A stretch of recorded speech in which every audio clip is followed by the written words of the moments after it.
I still can't believe I'm getting married in 7 days.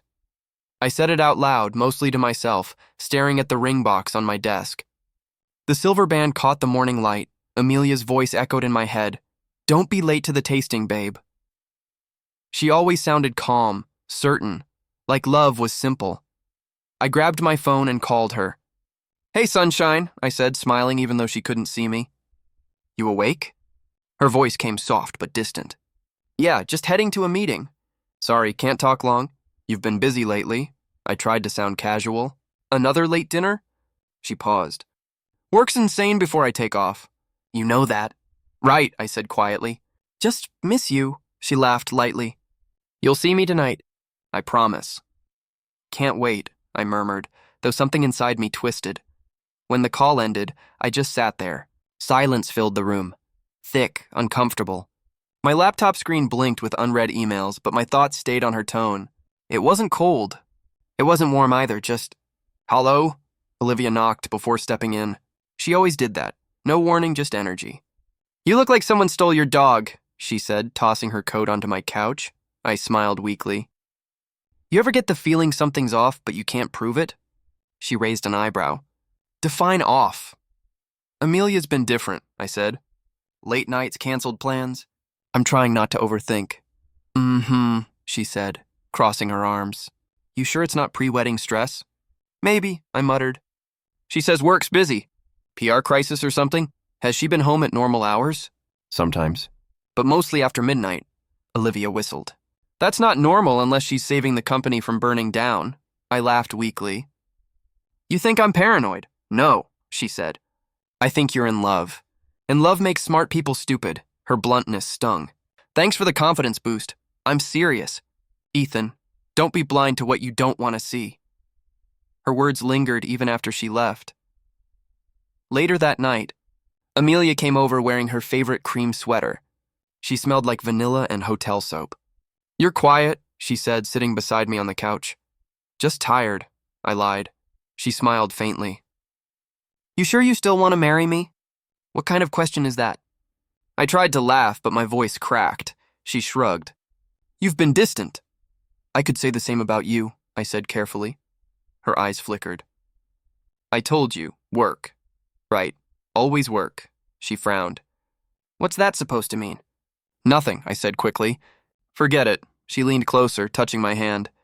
Hey, we've waited years for this. Don't let stress ruin it, okay? I nodded. Okay. She kissed my cheek and whispered, I love you. I wanted to believe it. God, I did. But something about the way she said it, too smooth, too practiced, made me wonder if love was supposed to sound rehearsed. The next day, I went to the venue alone to finalize details. The wedding planner smiled at me. You look nervous, she said. I guess I am, I replied. It's a big step, she grinned. Cold feet?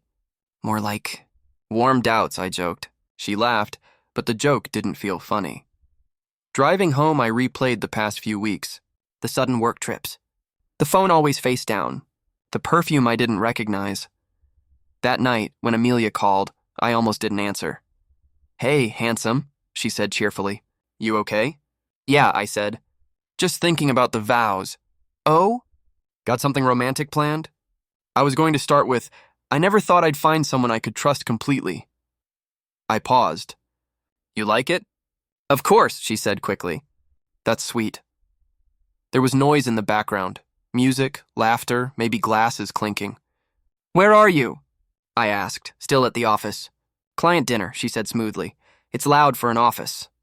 Ethan, she sighed. Please don't start. I'm not starting, I said, forcing calm. Just asking. She hesitated, then her tone softened. I'll call you later, okay? I love you. Yeah, I whispered. Love you too. When the call ended, I stared at the ceiling for a long time. My phone buzzed with a text from Olivia. You okay? Yeah, I typed back. Just wedding jitters, her reply came fast. You're lying. I can tell. I smirked sadly. When did you become psychic? Since you started making excuses for someone who doesn't make time for you, she wrote. I didn't respond. I didn't need to. She was right. Around midnight, I sat by the window watching the city lights. I remembered the first night Amelia told me she loved me, under a flickering street lamp, her hair damp from rain. I remembered believing every word. Now her words felt like empty air. My phone buzzed again. Amelia. Good night, my love. I stared at the screen, fingers hovering over the reply box. For the first time, I didn't know what to say. In the reflection of the glass, I saw my own face, tired, hopeful, afraid. I whispered to the night, "Please don't make me regret this." The city outside was silent. But my heart wasn't. It pounded with something I didn't want to name. Fear. And deep down, buried under hope and denial, a voice whispered what Olivia had said earlier, "Don't be blind to what you don't want to see." I shut my phone off and let the darkness answer for me. Jason called me around 7. "Hey man, quick question," he said. "Did you get the email I sent?" "No," I said, scrolling through my inbox. "What's it about?" "Footage from last night's company event. HR wanted clips for social media." "You're in one, dancing like a maniac," I laughed. "Great. Can't wait to relive my humiliation." "Check the attachment," he said. "Tell me if it's okay to post." I opened it while he was still talking. Music blared from my phone, people laughing, glasses clinking, a hotel lobby glowing with gold light. Then I froze. In the corner of the frame, behind the crowd, I saw her. Amelia, her hair. That cream sweater, that laugh, unmistakable. And beside her was a man. Tall, sharp suit. Hand on her waist, Mark. I stopped breathing. "Jason," I said slowly, "when was this?" "Last night." "You left early, remember?" "Where was it exactly?" "The Hyatt downtown." "Why?" I didn't answer. My pulse thundered in my ears. I replayed the video again, zooming in. Amelia tilted her head back, smiling. Mark leaned in, whispering something near her ear. She didn't move away. She smiled wider. I ended the call without another word. The next thing I knew, I was in my car. I don't remember deciding to go. I just drove. My hands shook on the wheel. Every red light felt like a lifetime. My heart kept saying, "No, it's not what it looks like." She wouldn't, but the video kept flashing behind my eyes. Her laugh, his hand, that hotel glow. When I reached the Hyatt, the valet tried to stop me. "Sir, do you have a reservation?" "I'm meeting someone," I said, my voice flat. I walked straight through the lobby, pretending I belonged there. The elevator doors opened, and I pressed the button for the rooftop bar, the one she always said she'd never been to. Music spilled out as the doors opened. My stomach clenched. I moved slowly, scanning faces. And then, there she was. Amelia, sitting by the window, her hand resting on Mark's chest, laughing. I felt my body go cold. He leaned in. She didn't stop him. Their lips met. Soft, slow, certain. Something inside me shattered so quietly that even I didn't hear it at first. I didn't move. I couldn't. I just watched. After a few seconds, I turned around. My legs felt numb. I left before she could see me. The elevator ride down was silent except for my breathing, sharp, uneven. When I reached my car, I just sat there. Jason called again. "Ethan, you good?" "You hung up on me." I swallowed hard. "Yeah," I lied. "You sound weird." "What's wrong?" "Nothing." My voice cracked. "I'm fine." He paused. "You're not fine." I stared out at the hotel lights. "Jason, do me a favor. Don't post that video." "Okay, why?" "Just don't," I said, and hung up. The steering wheel felt heavy in my hands. I wanted to scream, but nothing came out. After a few minutes, I started the engine. I didn't know where to go, so I just drove. The city blurred by. Neon signs, streetlights, strangers crossing the road. Everything looked the same, but I wasn't. I ended up at a liquor store. Bought the first bottle of whiskey I saw. When I got home, I didn't turn the lights on. I poured a glass, then another. The alcohol burned, but not enough to numb anything. Her voice echoed in my head. "I love you." I laughed bitterly. "You love him more, huh?" The phone buzzed. A text from Amelia. "Sorry, busy night. I'll call you tomorrow, promise." I stared at it for a long time. My thumb hovered over the reply box. Then I locked the screen. The silence in the apartment pressed against me like a wall. I grabbed my jacket and stepped out onto the balcony. The city stretched below, alive, glowing, oblivious. I felt dead inside it. The bottle sat beside me. I took another sip and whispered, "Why, Amelia? Why now?" My reflection in the window looked foreign, pale, trembling, hollow-eyed. I tried to picture her explanation. Maybe she'd say it was a mistake. Maybe she'd cry. Maybe she'd promise to fix it, but I'd seen it. The look in her eyes wasn't confusion. It was passion. Familiar, practiced, real. My phone rang again. Olivia. I hesitated, then answered. "Hey," she said softly. "You sound strange. What's going on?" "I saw her," I said. My voice was barely a whisper. "Who?" Amelia, a pause. "What do you mean you saw her?" "With him, Mark, Ethan." "Yeah," I said. "I went there. I saw it happen." She stayed silent for a while. Then she said, "Oh my God," I laughed bitterly. "Yeah, that's one way to put it. Do you want me to come over?" "No, I just need..." "Ethan, listen to me," she said firmly. "You don't deserve this." "Doesn't matter what I deserve," I muttered. "It's done." "No, it's not." "It is," I cut her off. "I saw her kiss him, Liv. I can't unsee that." She exhaled shakily. "What are you going to do?" "Nothing." "Not tonight. Ethan..." "Good night," I said, hanging up before she could argue. Inside, the apartment smelled like whiskey and heartbreak. I stared at the ring box on the table, the same one I'd admired just days ago. It looked like a joke now. I picked it up, opened it, and said quietly, "Guess you're not going anywhere." I laughed once, short, sharp, bitter. Then the laugh turned into something else, a sound I didn't recognize, maybe grief, maybe rage. I poured another drink and leaned back, staring at the ceiling. The words slipped out before I could stop them. "How do you breathe when your future dies in front of you?" No one answered, only the sound of the city outside. Sirens, engines, distant laughter filled the silence. I sat there until the bottle was empty, until the night faded into something dull and gray, until the ache in my chest felt permanent. And when the first light touched the window, I whispered to the empty room, "I saw the truth, and I still wish I hadn't." I woke up to sunlight slicing through the blinds and a text that made my stomach twist. "Amelia, I miss you. Can't wait to see you tonight." My fingers hovered over the screen. "You miss me?" The words replayed like a bad joke. I typed back, "Miss you too." Then deleted it. Then retyped it. Then finally hit send. My reflection in the mirror looked like someone else. Calm face, dead eyes. I whispered, "You can lie. I can lie too." At work, Jason stopped by my desk. "You look like crap." "Didn't sleep much," I said, still thinking about that video. I glanced at him sharply. "You didn't tell anyone, right?" "Of course not," he said. "But man, you should confront her." "Not yet." "Why not?" "Because I want to see if she'll keep pretending." He frowned. "That's twisted, Ethan." "Yeah," I said quietly. "So is what she did." The rest of the day passed in a blur. Every notification made my chest tighten. At 6 p.m., she called. "Hey, love," she said brightly. "You sound tired." "Just work," I said evenly. "You ready for dinner tonight?" "Of course. I've been waiting all day." "All day?" I almost laughed. "That's sweet," she chuckled softly. "Don't sound so shocked." I forced my voice steady. "Can't wait to see you." The lie tasted like rust on my tongue.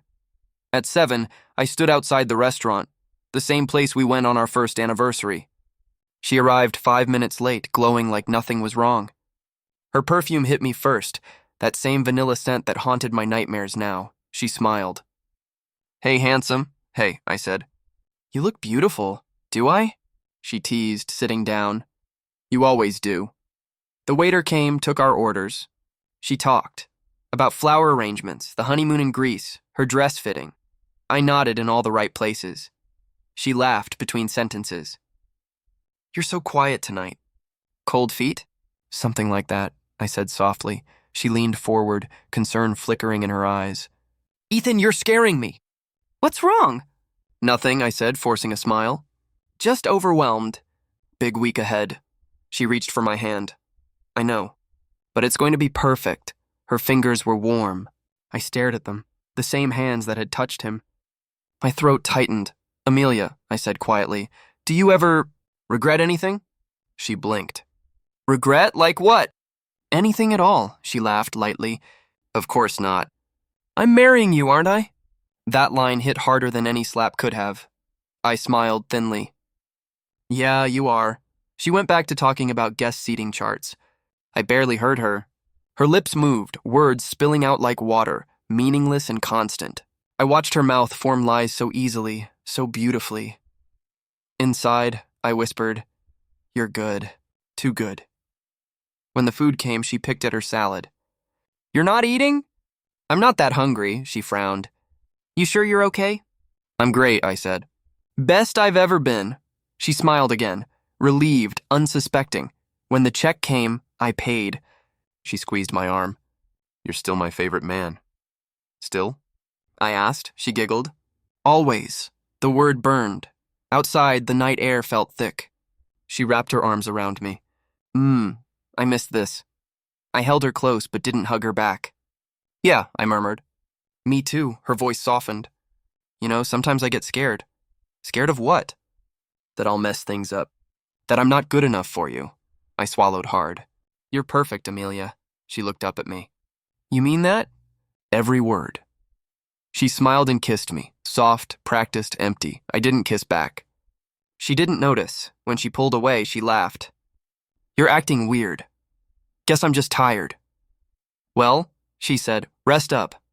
You'll need energy for the honeymoon. I'll manage." She grinned, waved, and walked toward her car. I watched her go until the taillights disappeared.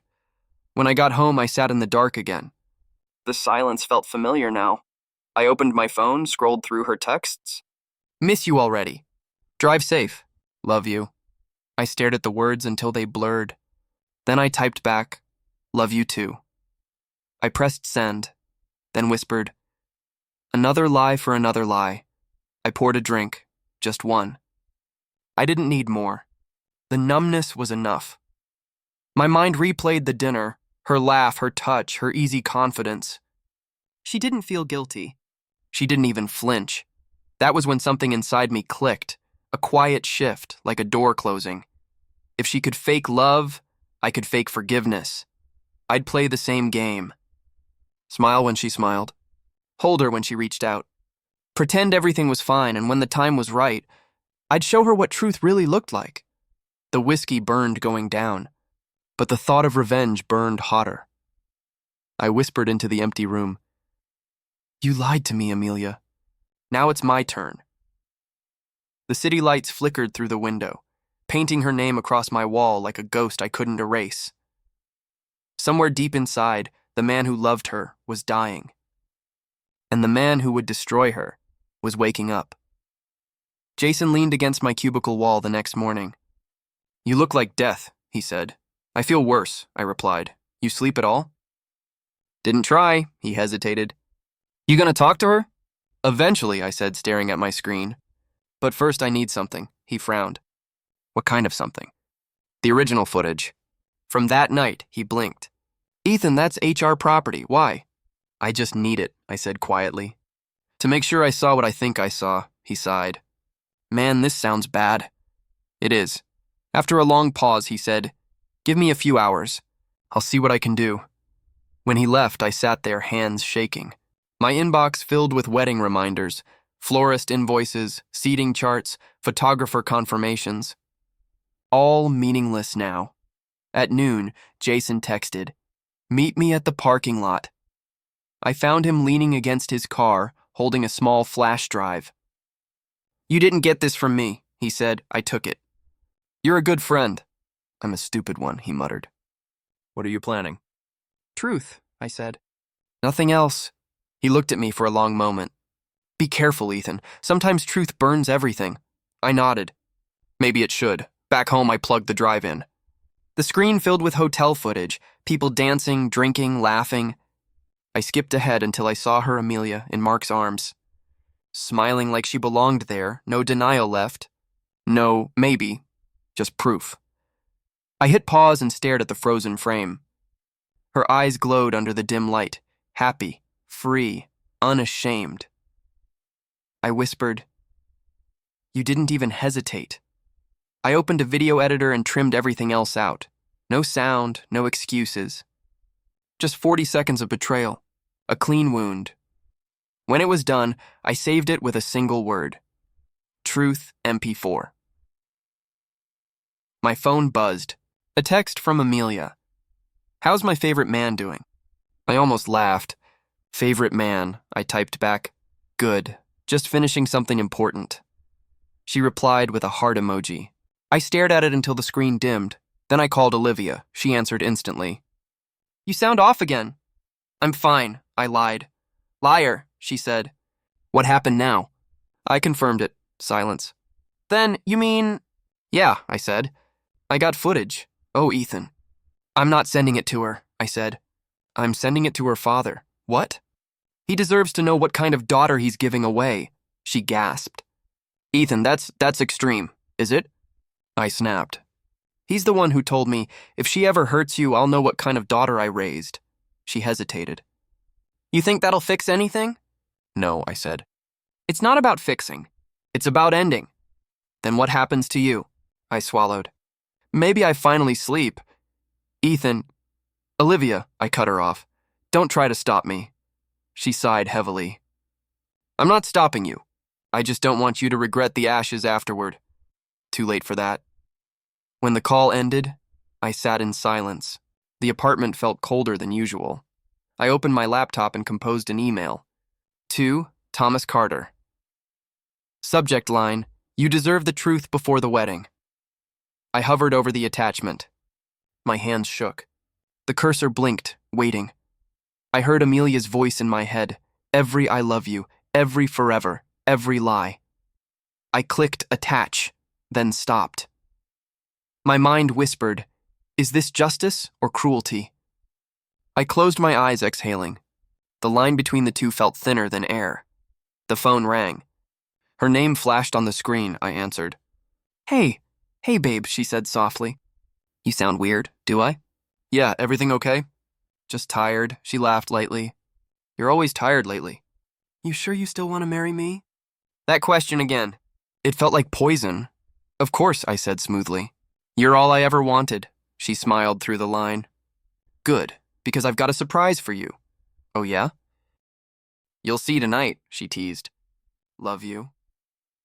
Love you too, I said, letting the words slice me open one more time. When the call ended, I stared at the laptop again. The truth was waiting. Silent and unblinking, I whispered, you said you loved me. I just want you to see what love looks like through my eyes now. I hit send. The email whooshed away, taking the last piece of hope with it.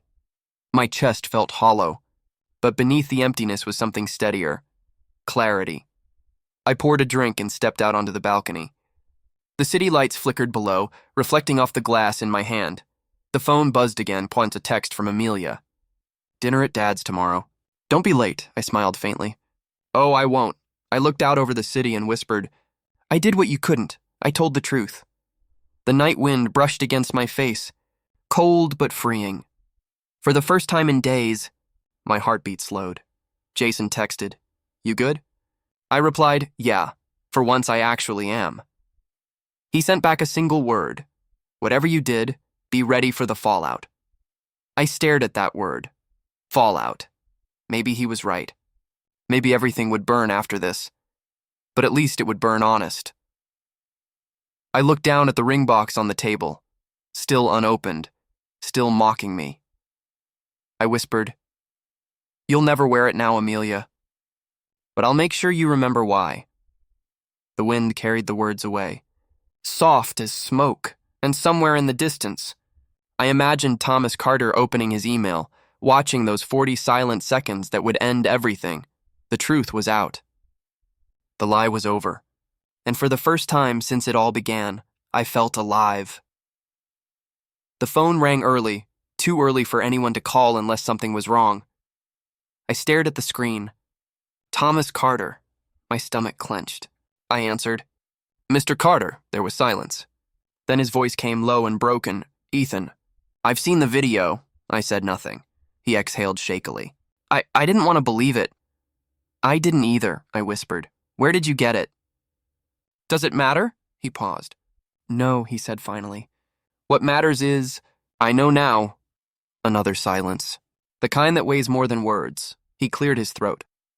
The wedding, it's off. You won't be hearing from Amelia. Or anyone else. I nodded, even though he couldn't see. I understand. I'm sorry, son, he said softly. You didn't deserve this. Neither did you, he sighed. Take care of yourself, Ethan. When the line went dead, I just sat there, phone still in my hand. The clock on the wall ticked like it was mocking me. Tomorrow was supposed to be my wedding day. Now it was nothing. I walked over to the suit hanging by the window, the tuxedo I'd picked out months ago. It still had the tag on it. Midnight black, perfect fit. I touched the fabric. Guess you're not needed, I murmured. My phone buzzed again. Amelia. I let it ring. Once. Twice. Then again. Voicemail. Then a text. Ethan, please answer. Please. Another one followed. I can explain, then another. I didn't mean for it to happen. Please talk to me. I threw the phone on the couch and poured coffee I didn't want. My mind kept replaying the same things. Her laugh at dinner, her smile when she lied, the way she said, I love you like it cost nothing. The phone buzzed again. I didn't look. Then came a message from Olivia. You okay? Define okay, I typed back. She replied instantly. Heard from Amelia. She's losing it. What did you do? I told the truth. You sent the video, didn't you? To her father. There was a long pause. Then, good. I stared at the word, unsure if it felt like victory or poison. Another text from Amelia appeared. Please just talk to me. Don't let it end like this, I whispered. It ended the moment you kissed him. The phone kept lighting up. Her name flashing like a heartbeat I didn't want to feel. By noon, the news had spread, at least among her circle. I opened social media. One post read, sometimes people aren't who you think they are. Another, love hurts. Lessons learned. And one from one of her bridesmaids. When loyalty dies, the wedding does too. I laughed bitterly. Poets, all of them. The knock on the door startled me. Ethan, it's me, Olivia called. I opened the door. She took one look at me and frowned. You look like hell. Thanks, I said flatly. She stepped inside, glanced around. You haven't eaten? Didn't feel like it. She crossed her arms. You plan to sit here all day? Pretty much. Doing what? Watching the ashes settle, she sighed. You did what you had to do. Don't punish yourself for it. I leaned against the counter. I didn't think it'd feel like this. Like what? Empty, quiet. That's what truth feels like, she said gently. It's not loud, it just takes up space. I rubbed my temples. Her dad sounded broken. She broke herself, Olivia said.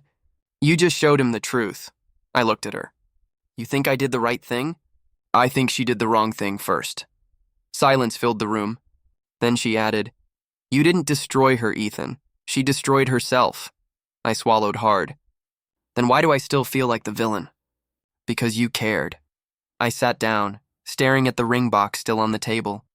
I thought love meant trusting someone even when it hurt. It does, she said.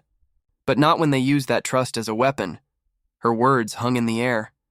I asked quietly, You ever been cheated on? She looked away. Yeah, once. What did you do? She smiled sadly. Walked away and never looked back. I wish it were that easy. It is, she said softly. You just don't believe it yet. I sighed, running my fingers through my hair. She's probably hating me right now. Good, Olivia said. Let her. You're done carrying her guilt. The phone buzzed again. Another call. Amelia's name, I stared at it. Then hit decline, Olivia nodded. That's progress. We sat in silence for a while. The city outside was loud, but inside it felt like a graveyard. She finally said, You're going to be okay. I don't believe that. You will. When she left, the apartment felt heavier again. Evening came. The sky turned the color of bruised steel. I opened the fridge, found nothing but leftovers and a bottle of cheap whiskey. I poured a glass and walked to the balcony. Below, the city pulsed with life, cars, laughter, light. I felt like a ghost watching the living. My phone vibrated again. A final text from Amelia. I can't believe you do this to me. I laughed quietly. You did it to yourself. I typed back one sentence. Now you know how it feels to be betrayed. Then I hit send, turned the phone face down, and didn't touch it again. The night crept in slow. I sat there sipping whiskey, staring at the tuxedo still hanging untouched by the window. It looked perfect, pressed, polished, waiting. Guess we didn't make it to forever, I said quietly. The wind outside carried the city's noise, but inside my apartment, everything was still. For the first time in a long time, I didn't feel angry. Just done. I leaned back and whispered, maybe peace isn't loud. Maybe it's just silence. And for once, the silence didn't hurt. It's been 3 weeks since the wedding that never happened. The calls stopped after the first few days. Then came the silence. Thick, awkward, almost peaceful. I didn't realize how loud she'd been in my life until she was gone. Every space she filled now echoed. Jason called one evening. You back at work tomorrow? Yeah, I said. Figured it's time. You sure you're ready? No, I admitted. But sitting here staring at walls isn't therapy either, he sighed. People are still talking, you know. About me? About her, he said. Apparently she got fired. Something about the company's image. I leaned back in my chair. Rumors? Not just rumors. Her dad cut her off too. Whole office knows. I said nothing. The information didn't bring joy, just quiet confirmation that the storm had done its work. Jason hesitated. You okay hearing that? Yeah, I said softly. I'm past the shock. Good, because I think you've punished yourself enough. Guess I'm still learning how to stop. He chuckled. One day at a time, man. After he hung up, I stared at the half-finished manuscript on my desk. Pages of words I'd abandoned months ago. Writing used to calm me. Now it felt like facing my own ghosts. But that night I opened the document again, typed one line. Some storms end quietly, but they still leave the ground changed. I didn't know if it was good, but it felt honest. The next morning, Sarah showed up unannounced. She walked in carrying coffee and a bag of muffins. You look slightly alive, she said. Thanks, I said, taking a sip. That's progress, she sat across from me. Mom wanted me to check on you. I volunteered. Brave of you, she smiled faintly. How are you, really? Depends on the hour. Nightmares? Sometimes, I admitted. Not like before, though. About her? Yeah, but they don't hurt the same anymore. She nodded slowly. That's healing, Ethan. It doesn't erase pain. It just changes its shape. I keep wondering if I went too far, I said. Sending that video. You didn't lie, she said firmly. You showed the truth.